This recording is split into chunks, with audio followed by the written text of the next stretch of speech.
How to edit your steel in PractiCAD. PractiCAD gives you a variety of methods to edit your steel even after it's been placed on the drawing. In this tutorial, we're going to show you how to go through a couple different options.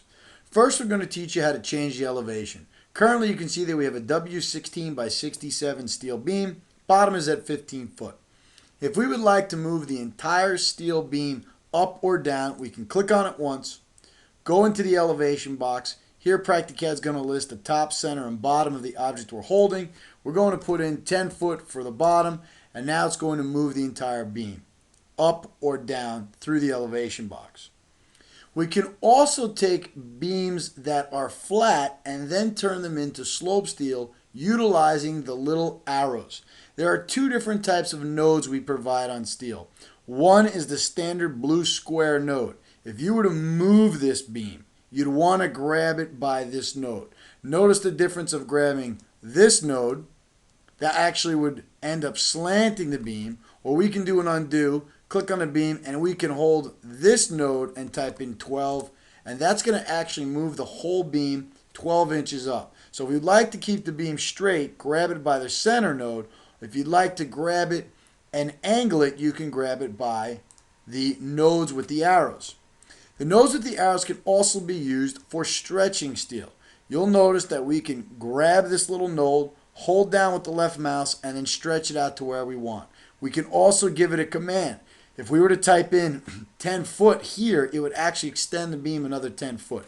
In this tutorial, we're going to hold it and type in 24, and that's going to extend the length of the beam 24 inches. If we'd like to raise the elevation of just one end of the steel, we can do it by grabbing a node. We're going to hold the left mouse click down and then move it a little bit off the drawing. Once we've moved it out of position, we can now give our X, Y, Z commands that we've gone over in other tutorials.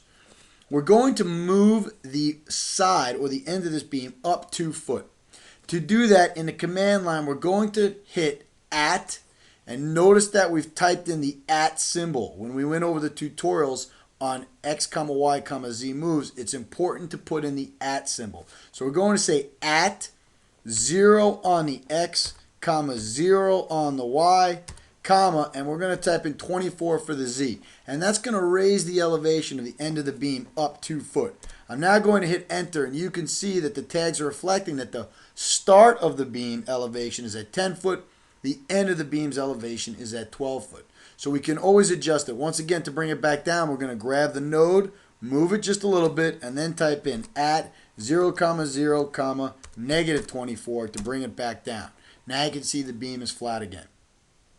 The last way to edit is through the AutoCAD property box. If we double click on the beam, all the properties that are associated with that beam will appear in the AutoCAD property box, and here we can change them to whatever we'd like. For example, if we'd like the length to be back to 10 foot or 120 inches, we're going to type it here in the box, and PractiCAD is going to edit as needed. Everything in this property box can be edited with the exception of the elevations. That must be done from either the elevation box or utilizing the stretch nodes we just went over earlier in this tutorial. That'll conclude the section on editing steel in PractiCAD.